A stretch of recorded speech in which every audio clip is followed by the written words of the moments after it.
because of the OpenClaw movement, I mean, that's now the most starred GitHub repo ever, as much as the language React. For me, that's a huge signal that that's not going to go back in a box.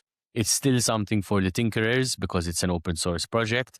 But what it tells me is that the consumer product that wins is going to be a closed version of OpenClaw that allows you to plug into whichever model you want, customize it however you like, and you create your own offline or virtual private server that you get out of the box. I think what we're tasting with OpenClaw is basically the V0 of what that product looks like. Yeah.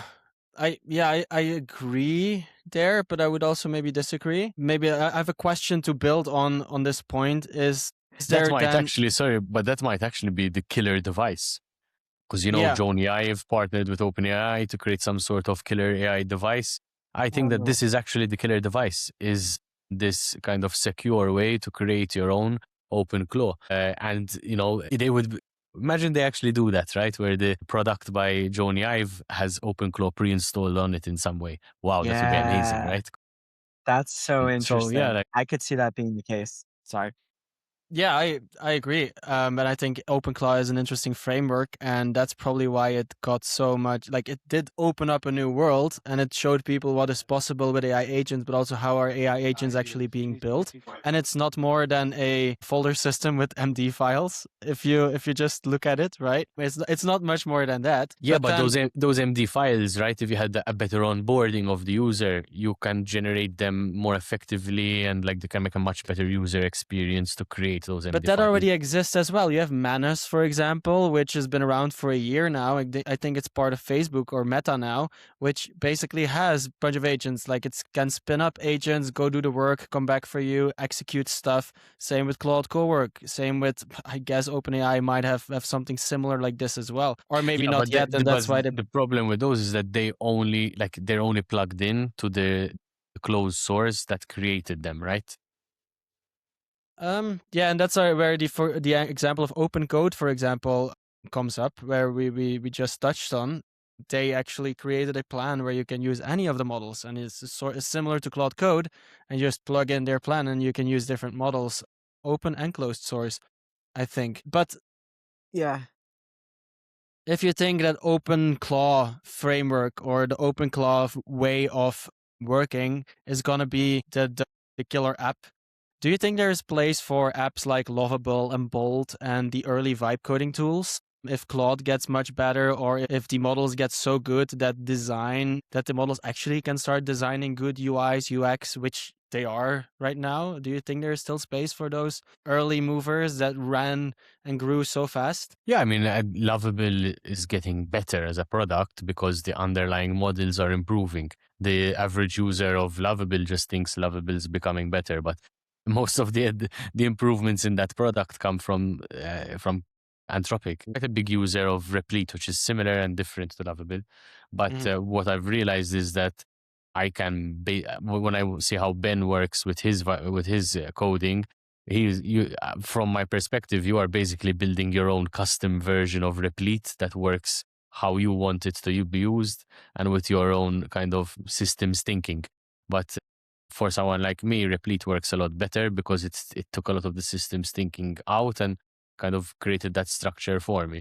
But I can see a world where I might eventually move away from a Replete because I can create my own OpenClaw that behaves as I want it, But yeah, I think those tools have quite a solid future in some sense. They're just beginning. One thing that's not on point yet to run your OpenClaw fully locally, like you're saying, and you're having your data and everything safe, is that you need good hardware. And that device that you're describing, the Jony Ive device, if that's gonna be an OpenClaw, like let's build on the idea, right? Let's speculate a bit. If they build a little device that can be used for running agents for yourself, the device is going to need a lot of compute power to run it locally, or it's going to go to the cloud. And there is a big difference in how long it takes to execute tasks if it's done locally or if it's been done in the cloud. And I think that's where we are still a little bit stuck. It can have a combination of both too, right? It can have some weaker model that is doing the local tasks and then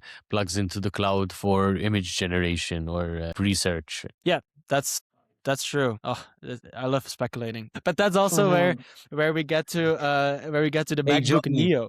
Hey, Jony, hire me, man. Yeah, exactly. But Apple announced the MacBook Neo, which is their cheapest MacBook as of yet. And I started thinking, would it be possible to start running OpenClaws on there? Maybe this is a better solution than buying a Mac Mini, because I can actually see my files on this device, but it's probably not strong enough to run local models. So I'm like, this may be a perfect device for an OpenClaw type situation, but I still need to use cloud models. And then did some research, or let Nick do some research on what the time difference between running local models on the different devices that are out there now. As you can see, a Mac Mini, a Mac Studio, and then the time and how long it takes to actually execute a task.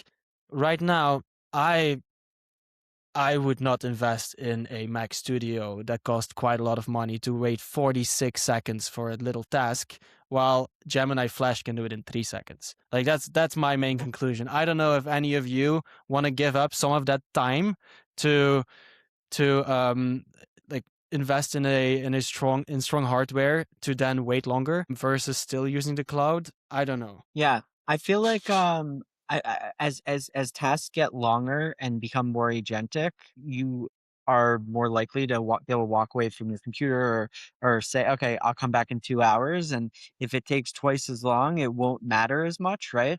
So that's where I could see it. But it is interesting because, like, you think of tasks where you just click the enter button, you walk away and you come back. Like, those tasks are almost better for the cloud, right? Because you don't have to keep your computer on as well. So for sure, the MacBook Neo, I don't think is like a good solution for that. But yeah, it really is this trade-off between like sending all of your information to an ASIC, right? A specialized GPU in the cloud that's running this model in like a very, again, specialized way versus like on your computer. And I agree. I don't know. Everyone's running out and buying their Mac Studios or daisy chaining them together. I think Jake House said he bought like 10 of them, but it really just doesn't make sense from like a time perspective why you would, I don't know, run any of these models, let alone you can't run any of the powerful ones, right?